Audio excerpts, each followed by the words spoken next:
ध्येय यशाचं रणांगण अभ्यासाचं मी TET पास होणारच हे ध्येय निश्चित केलेल्या सर्व विद्यार्थ्यांचं पुन्हा एकदा स्वागत आहे आपल्या PM एक्झाम स्टडी या चॅनलवर। सर्व विद्यार्थ्यांसाठी मी पुन्हा एकदा घेऊन आलेले आहे मराठी व्याकरणाचे अतिमहत्त्वाचे 25 प्रश्न। चला तर मग व्हिडिओला सुरुवात करूया। प्रश्न पहिला बघा काय आहे।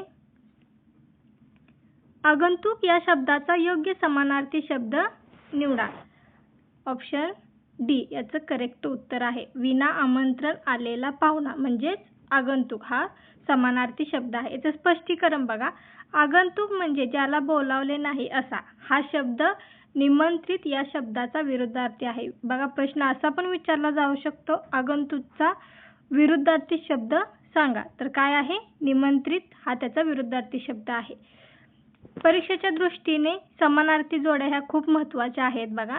वारा त्याचा समानार्थी शब्द काय आहे? अनिल, पवन, मारुत। समुद्र, अर्णव, रत्नाकर, सिंधू। डोळा, लोचन, चक्षु, नयन, अक्ष। भ्रमर, अली, मिलिंद, मधुप। सिंह याचे समानार्थी शब्द काय आहेत? केसरी, पंचानन, मृगेंद्र। पुढचा प्रश्न पहा काय आहे। प्रश्न दुसरा, अण्णाभाऊ साठे यांची कोणती कादंबरी राज्य पुरस्काराने सन्मानित केलेली आहे? करेक्ट उत्तर आहे ऑप्शन बी फकीरा। स्पष्टीकरण पहा। श्यामची आई हे पुस्तक कोणी लिहिलेलं आहे? साने गुरुजी। वारणेचा वाघ व माकडीचा माळ हे कोणी लिहिलेले आहेत? अण्णाभाऊ साठे। मृत्युंजय आणि छावा ह्या कादंबरी कोणी लिहिलेल्या आहेत? शिवाजी सावंत। सर्वांनी लक्षात ठेवायचं आहे, परीक्षेच्या दृष्टीने खूप महत्त्वाचं आहे। स्वामी व श्रीमान योगी हे रणजित देसाई यांनी लिहिलेलं आहे आणि ययाती हे वि. स. खांडेकर यांची ज्ञानपीठ पुरस्कार मिळालेली पहिली मराठी कादंबरी आहे। सर्वांनी लक्षात ठेवायचं आहे, खूप महत्त्वाचं आहे। मराठी वर्णमालेत ग, न, श या वर्णांना काय म्हणतात? मागच्या व्हिडिओमध्ये पाहिलेलं आहे आपण। स्वतंत्र दंड असणारी व्यंजने कोणती असा प्रश्न विचारलेला होता आणि इथे उलट विचारलेला आहे। ग, न, श या वर्णांना काय म्हणतात? याचं करेक्ट उत्तर आहे ऑप्शन बी स्वतंत्र दंड असणारी व्यंजने। मराठी भाषेत अक्षरे लिहिताना आपण जी उभी रेघ वळतो त्याला व्याकरणामध्ये दंड असे म्हटले जाते आणि याच दंडाच्या रचनेवरून आणि स्थानावरून व्यंजनाचे प्रकार पडतात। मध्ये दंड म्हणजे उभा दंड असणारी व्यंजने कोणती आहेत? क आणि फ। स्वतंत्र दंड असणारी व्यंजने ग, न, श हे कोणत्या नावावरून लक्षात ठेवायचं ते तुम्हाला मागील व्हिडिओमध्ये सांगितलेलं आहे। गणेश या नावावरून स्वतंत्र दंड असणारी व्यंजने लक्षात ठेवायचं। आणि दंड नसलेली व्यंजन कोणतं आहे? र हे फक्त एकच आहे ज्याला दंड नाही। आणि अर्धा दंड असणारे व्यंजने कोणते आहेत? ट, ठ, ड, ढ आणि ह ही अर्धा दंड असणारी व्यंजने आहेत। पुढचा प्रश्न पहा काय आहे। कोणत्या मराठी संतांचे अभंग शीख धर्मग्रंथ गुरुग्रंथ साहेब मध्ये समाविष्ट आहेत? उत्तर आहे बी संत नामदेव यांचे अभंग शीख धर्मग्रंथ म्हणजेच गुरुग्रंथ साहेब मध्ये समाविष्ट आहेत। वारकरी संप्रदायातील महान संत नामदेव महाराज यांचे 61 अभंग शीखांच्या म्हणजेच गुरुग्रंथ साहेब या पवित्र ग्रंथात समाविष्ट आहेत। आपल्याला परीक्षेसाठी महत्त्वाचं आहेत बघा, इतर संतांचे ग्रंथ कोणते आहेत? खूप महत्त्वाचं आहे। संत नामदेव यांचा ग्रंथ कोणता आहे? गुरुग्रंथ साहेब मध्ये 61 पदे समाविष्ट आहेत। संत ज्ञानेश्वर यांचा कोणता आहे? ज्ञानेश्वरी अमृतानुभव चांगदेव 65। संत तुकाराम यांचा कोणता आहे? तुकाराम गाथा। आणि संत एकनाथ यांची एकनाथी भागवत भावार्थ रामायण आणि भारुडे। पुढचा प्रश्न पहा। अर्थाच्या दृष्टीने खालीलपैकी गटात न बसणारा शब्द ओळखा। करेक्ट उत्तर आहे ऑप्शन सी विकलांग। विशाल, विस्तृत आणि यथांग हे शब्द मोठेपणा आणि व्यक्ती दर्शवणारे समानार्थी शब्द आहेत। या उलट विकलांग हा शब्द कसा आहे? म्हणजे एखाद्या आपल्या शरीराचा अवयव निकामी होणे म्हणजे थोडक्यात अपंग, जो अर्थाच्या दृष्टीने पूर्णपणे वेगळा आहे। विशाल म्हणजे मोठे, विस्तीर्ण म्हणजे मोठे आणि यथांग म्हणजे पण मोठे। लक्षात ठेवायचं आहे। काशीनाथ हरी मोडक हे कोणाचे टोपण नाव आहे? खूप महत्त्वाचा प्रश्न आहे, बराच वेळा परीक्षेमध्ये विचारलेला आहे। काशीनाथ हरी मोडक हे कोणाचे टोपण नाव आहे? Option C Madhavanuj. काशीनाथ हरी मोडक यांना माधवानुज या टोपण नावाने ओळखले जाते. तसेच इतर कवींची टोपण नावे विचारलेली आहेत, सांगितलेली आहेत. कुसुमाग्रज यांना काय म्हणतात? विवा शिरवाडकर. केशवसूत कृष्णाजी केशव दामले. आणि बालकवी कोणाला म्हणतात? त्र्यंबक बापूजी ठोंबरे. खूप वेळा परीक्षेमध्ये असे प्रश्न येतात बघा, महत्त्वाचा आहे. लाडू या नामाचे सामान्य रूप काय होईल? ऑप्शन सी याचं करेक्ट उत्तर आहे लाडवा. नामाला विभक्ती प्रत्यय लावण्यापूर्वी त्याच्या मूळ रूपात जो बदल होतो त्याला सामान्य रूप असे म्हणतात. आता लाडू याला ला हा प्रत्यय लावला तर काय होतं? लाडवाला. येथे लाडवाला हे लाडूचं सामान्य रूप आहे. अजून अशी उदाहरणे आहेत बघा. नातू नातवाला, गळू गळवाकर, घोडा घोड्याला. ही काय आहेत? त्यांची सामान्य रूपे आहेत. व्हिडिओ आवडल्यास आपल्या व्हिडिओला नक्की लाईक करा आणि इतर मित्रांना तुम्ही शेअर करा. तसेच आपल्या चॅनलला सबस्क्राईब करा. प्रथमा विभक्तीचे वैशिष्ट्ये काय आहे? प्रथमा विभक्तीचे वैशिष्ट्ये काय आहे? ऑप्शन बी, तिला प्रत्यय नसतात. प्रथमा विभक्तीला काय असतात? प्रत्यय नसतात. प्रथमा विभक्तीला एकवचनात किंवा अनेक वचनात कोणताही प्रत्यय नसतो. तिचा मुख्य अर्थ काय असतो? कर्ता असतो. आणि वाक्यातील कोणत्याही शब्दाला जर कोणताही प्रत्यय जोडलेला नसेल तर तो प्रथमा विभक्तीत असतो. उदाहरणार्थ बघा, राम अभ्यास करतो. यात राम हा काय आहे? क्रिया करणारा कर्ता आहे. राम करतो म्हणजे काय? तर क्रिया करतोय तो. अभ्यास करतो म्हणजे तो क्रिया करणारा कर्ता आहे आणि त्याला कोणताही प्रत्यय लागलेला नाही, म्हणून तो प्रथमा विभक्तीत आहे. निष्पाप हा शब्द व्याकरणाच्या कोणत्या प्रकारात मोडतो? निष्पाप हा शब्द व्याकरणाच्या कोणत्या प्रकारात मोडतो? ऑप्शन बी, उपसर्ग घटित शब्द. मूळ शब्दाचा म्हणजे मूळ शब्द कोणता आहे? पाप. त्याच्या आधी काय लागलेला आहे? नि हा उपसर्ग लागलेला आहे. नि हा उपसर्ग लागलेला आहे आणि हा उपसर्ग लागून निष्पाप हा शब्द तयार झाला आहे. शब्दाच्या सुरुवातीला लागणाऱ्या अक्षरांना काय म्हणतात? उपसर्ग म्हणतात. अजून एक उदाहरण आहे बघा. शक्ती हा काय आहे? मूळ शब्द आहे आणि त्याला आधी उपसर्ग कोणता लागलेला आहे? यथा. म्हणजे यथा अधिक शक्ती मिळून यथाशक्ती हा संस्कृत उपसर्ग तयार होतो. मुले खेळली असतील या वाक्याचा काळ ओळखा. मुले खेळली असतील या वाक्याचा काळ ओळखायला सांगितलेला आहे. याचं बरोबर उत्तर काय आहे? ऑप्शन बी, पूर्ण भविष्यकाळ. भविष्यात एखादी क्रिया पूर्ण झाली असेल असा अंदाज वर्तवला जातो तेव्हा तो पूर्ण भविष्यकाळ असतो. खेळली अधिक असतील हे काय आहे? पूर्णत्व दर्शवतात. तसेच काळाचा नियम काय आहे बघा. ल युक्त धातू साधित म्हणजेच अधिक असेल किंवा असतील हे काय आहेत? पूर्ण भविष्यकाळाची प्रत्यय आहेत. वाच्य अधिक अर्थ या दोन पदांच्या संधीतून कोणता योग्य शब्द तयार होईल? कोणता? सोपा आहे बघा प्रश्न. उत्तर येत असेल तर कमेंटमध्ये तुम्ही उत्तर लिहू शकता. वाच्यार्थ हा योग्य शब्द तयार होतो. हा स्वर संधीचा म्हणजे सजातीय स्वर संधीचा प्रकार आहे. य अधिक अ म्हणजेच याचा अर्थ काय होतो? याच्यापासून अ तयार होतं आणि अ अधिक अ बरोबर आ तयार होतो, म्हणून वाच्यार्थ शब्द असा तयार होतो. उजळणी करताना हे लक्षात ठेवायचं आहे बघा. विद्या अधिक अर्थी हे मिळून काय तयार होतं? विद्यार्थी हा शब्द तयार होतो आणि सूर्य अधिक अस्त हे मिळून सूर्यास्त हा शब्द तयार होतो. ही देखील आपली काय आहेत? स्वर संधीची उदाहरणे आहेत. वंदना, प्रार्थना, अर्चना या शब्दांमध्ये कोणता प्रत्यय वापरला आहे? प्रश्न सोपा आहे बघा, पण इथं खूप जणांचा गोंधळ उडतो. वंदना, प्रार्थना आणि अर्चना या शब्दांमध्ये कोणता प्रत्यय वापरला आहे? काही जण ना म्हणतील, कारण शेवटी ना ना आहे म्हणून ना हा प्रत्यय लावला आहे म्हणतील. काही जण आ म्हणतील, नाला तर हे येणं शक्यच नाहीये. काही जण अना म्हणतील. बरोबर उत्तर तुम्ही कमेंटमध्ये लिहून सांगा. काय हे बरोबर उत्तर? ऑप्शन बी, अना. कसं येतं तर पहा. वद अधिक अना, वंदना या शब्दाची फोड करायची आहे. वद अधिक अना बरोबर वंदना, अना असा प्रत्यय लागतो. महत्त्वाचा मुद्दा काय आहे बघा, शब्दांच्या शेवटी लागणाऱ्या अक्षरांना काय म्हणतात? प्रत्यय म्हणतात. म्हणून काही जण उत्तरं इथे चुकतात. खूप जणांचा गोंधळ उडतो. कर्नल संतोष महाडिक आपल्या तुकडीसह पुढे सरसावले. अधोरेखित म्हणजे तुकडीसह या शब्दाची जात ओळखायला सांगितली आहे त्यांनी. कर्नल संतोष महाडिक आपल्या तुकडीसह पुढे सरसावले या अधोरेखित शब्दाची जात ओळखायला सांगितले आहे. त्याचं उत्तर आहे ऑप्शन बी, शब्दयोगी अवयव.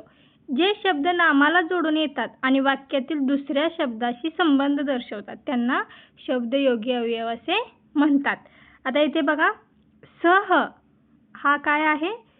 तुकडी या नामाला जोडून आलेला आहे, म्हणून हा काय आहे? शब्दयोगी अवयव आहे. मामाने भाचीस बोलकी बाहुली आणली या वाक्यातील बोलकी हे कोणत्या प्रकारचे विशेषण आहे? मामाने भाचीस बोलकी बाहुली आणली.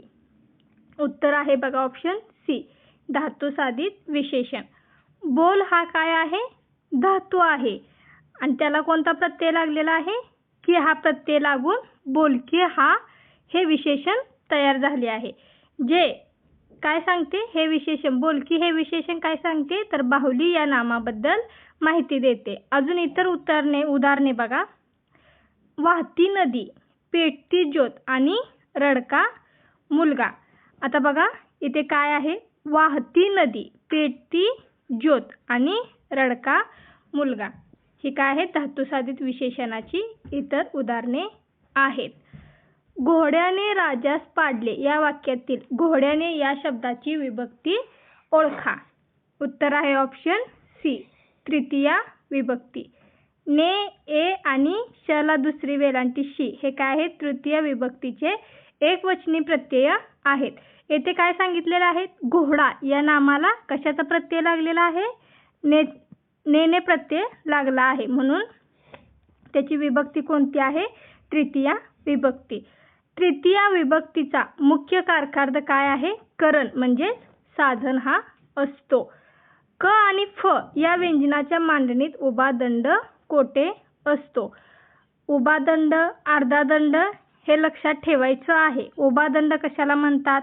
अर्धा दंड कशाला म्हणतात? आणि मध्यदंड कशाला म्हणतात? हे सर्वांनी लक्षात ठेवायचं आहे. याचं उत्तर आहे ऑप्शन बी, मध्ये. क आणि फ या दोन व्यंजनामध्ये काय आहे? उभा दंड कुठे आहे? अगदी मध्यभागी आहे. आता हे कसं लक्षात ठेवायचं बघा. कफ, चहा प्यायचा कप नाही, कप. सर्दी जेव्हा होते तेव्हा आपण काय म्हणतो? कप छातीत होतो, म्हणजे छातीमध्ये झाला. तसेच क आणि फ चा दंड कोठे असतो? मध्ये असतो. यावरून हे लक्षात ठेवायची साधी सोपी ट्रिक आहे. ट, ठ, ड, ढ, द, ह या वर्णांच्या जोडाक्षर लेखनाचे वैशिष्ट्य काय आहे? तर याचं उत्तर आहे बरोबर ऑप्शन बी, ते कधीही झुकत नाहीत. ट, ठ, ड, ढ आणि द या 6 वर्णांना काय असतो? अर्धा दंड असतो. पण जोडाक्षर होताना हे कधीच झुकत नाहीत, म्हणजे अर्धे होत नाहीत. आता झुकणारे कोणते आहेत बघा. छ, ल आणि श हे छळले की झुकतात, म्हणजेच जोडाक्षर होताना ते काय करतात? झुकतात, म्हणजे त्यांचा दंड निघून जातो आणि हे काय होतात? अर्धे होतात. म्हणून यांना काय म्हणतात? अर्धे दंड म्हणतात आणि यांना अर्धे दंड नाहीत. पुढचा प्रश्न बघा.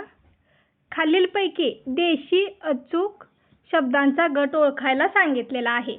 कोणता आहे बघा अचूक गट? ऑप्शन बी, झाड, दगड, धोंडा, चिमणी हे काय आहेत? देशी अचूक शब्द आहेत. जे शब्द मूळ मराठी बोलीभाषेतील आहेत आणि ज्यात मूर्धन्य वर्णांचा म्हणजे ट, ठ, ड, ढ यांचा वापर जास्त आहे ते देशी शब्द असतात. आता तद्भव गट ओळखा असाही प्रश्न विचारला जाऊ शकतो किंवा तद्भव शब्द कोणते हे सुद्धा परीक्षेत विचारला जाऊ शकतो. तर कोणते आहेत तद्भव बघा. घर म्हणजे ग्रह, दूध, दुग्ध, गाव, ग्राम हे काय आहेत? तद्भव शब्द आहेत. नदी हा शब्द कोणत्या प्रकारचा आहे? नदी हा शब्द कोणत्या प्रकारचा आहे? ऑप्शन सी, तत्सम. संस्कृतमधून मराठीत येताना ज्या शब्दांच्या रूपात कोणताही बदल होत नाही म्हटलेला आहे बघा, व्यवस्थित वाचा. कोणताही बदल होत नाही त्यांना काय म्हणतात? तत्सम शब्द असे म्हणतात. नदी हा काय आहे? मूळ संस्कृत शब्द असून तो आपल्या मराठी भाषेत जसाच तसा वापरला जातो. पुढचा प्रश्न पहा. विशेषणाच्या स्थानावरून पडणारे 2 मुख्य प्रकार कोणते? कोणते आहेत? ऑप्शन बी, अधिविशेषण आणि विधिविशेषण. आता बघा इथे नीट लक्षात ठेवायचं आहे अधिविशेषण आणि विधिविशेषण. कसं लक्षात ठेवायचं पहा. विशेषण म्हणजे काय? नामाबद्दल विशेष माहिती सांगणारा शब्द. हे तर तुम्हाला माहीतच असेल. विशेषण कशाला म्हणतात? नामाबद्दल विशेष माहिती सांगणारा शब्द म्हणजे विशेषण. पण विशेषण हे कसं असतं? वाक्यात नामाच्या आधी आले की नामाच्या नंतर आले यावरून हे 2 प्रकार पडतात. आदिविशेषण म्हणजे नामाच्या आधी येणारे आणि विधिविशेषण म्हणजे नामाच्या नंतर येणारे. पुढचा प्रश्न पहा काय आहे. लोक आपली स्तुती करोत किंवा निंदा हे संयुक्त वाक्य कोणत्या उपप्रकारातील आहे? उत्तर आहे ऑप्शन बी, विकल्प बोधक. जेव्हा 2 प्रधान वाक्ये किंवा अथवा या उभयन्वी अवयवांनी जोडली जातात आणि त्यातून निवडीचा पर्यायाचा बोध होतो तेव्हा त्या काय म्हणतात? विकल्पबोधक वाक्य म्हणतात. पुढचा प्रश्न पहा काय आहे. उड्डाण हा शब्द नामाच्या कोणत्या प्रकारात मोडतो? उड्डाण हा शब्द कोणत्या नामाच्या प्रकारात मोडतो? उत्तर आहे ऑप्शन सी, भाववाचक नाम. ज्या नामाने प्राणी किंवा वस्तू याच्यातील गुणधर्म किंवा भाव यांचा बोध होतो त्याला भाववाचक नाम असे म्हणतात. आता उडणे या क्रियेवरून उड्डाण हा भाव व्यक्त होतो. वर्गात विनोद नेहमी दांडगाई करतो या वाक्यातील भाववाचक नाम ओळखायचं आहे. उत्तर आहे ऑप्शन डी, दांडगाई. दांडगा या शब्दाला काय लागलेलं आहे? ई प्रत्यय लागून दांडगाई किंवा दंडगाई हे भाववाचक नाम तयार होते. आणि विनोद हे येथे मुलाचे नाव असल्याने ते काय आहे? विशेष नाम आहे.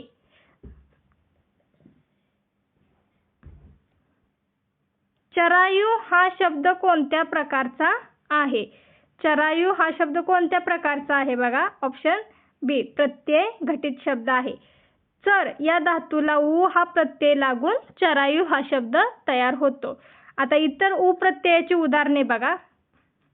टीक अधिक उ म्हणजे टिकाऊ, लढाऊ आणि खाऊ हे इतर प्रत्यय घटित प्रश्नाची उदाहरणे आहेत.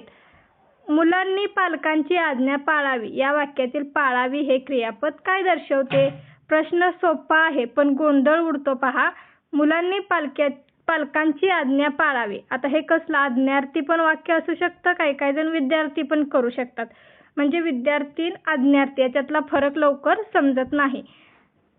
याचं बरोबर उत्तर आहे ऑप्शन सी, म्हणजे कर्तव्य विद्यार्थी. आता मुलांनी पालकांची आज्ञा पाळावी. पालकाने एखादे काम सांगितले तर ते मुलं ऐकतात म्हणजे मुलांनी पालकांची आज्ञा पाळली.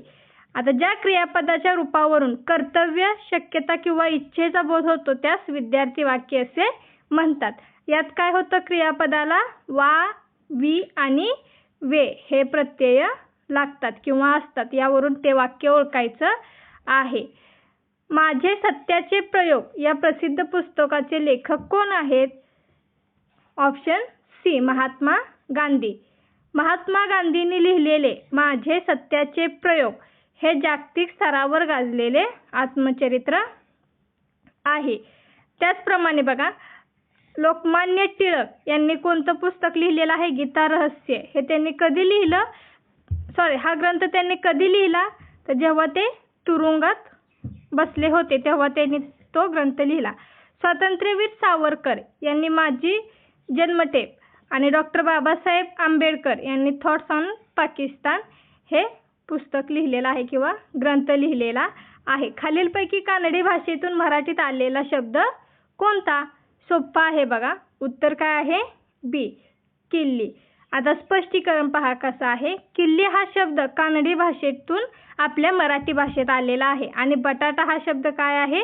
पोर्तुगीज शब्द आहे. तसेच कानडी भाषेतील अजून उदाहरणे पहा. अक्का, अण्णा, अप्पा, ताई, काकी, काका, आई, तू, भाकरी, गाजर, खोबरे, कणिक हे सर्व काय आहेत? कानडी भाषेतून आपल्या मराठी भाषेत आलेले शब्द आहेत. एकदा वाचून घ्या म्हणजे सगळं लक्षात राहील. विशाल आणि विकलांग या शब्दांमधील मुख्य फरक काय आहे? विशाल आणि विकलांग याच्यातील फरक काय आहे? विशाल म्हणजे मोठे आणि विकलांग म्हणजे थोडक्यात अपंग. बरोबर उत्तर काय असेल याचे? विशाल म्हणजे व्याप्ती, आंतरविकलांग म्हणजे काय? अवयवात दोष असणे. विशाल म्हणजे व्याप्ती आणि विकलांग म्हणजे अवयवात दोष असणे. थोडक्यात सांगायचं झालं तर विशाल हा काय आहे? मोठेपणा दर्शवतो, तर विकलांग हा काय दर्शवतो? आपल्या अवयवातील दोष दर्शवतो. अभ्यस्त शब्दाचे मुख्य किती प्रकार पडतात? ऑप्शन आहे बी, 3 प्रकार पडतात. कोणकोणते आहेत बघा? पूर्ण अभ्यस्त, अंश अभ्यस्त आणि अनुकरणवाचक अभ्यस्त हे अभ्यस्ताचे 3 प्रकार पडतात. व्हिडिओ आवडल्यास आपल्या व्हिडिओला नक्की लाईक करा. पुन्हा भेटूया नवीन एका व्हिडिओ.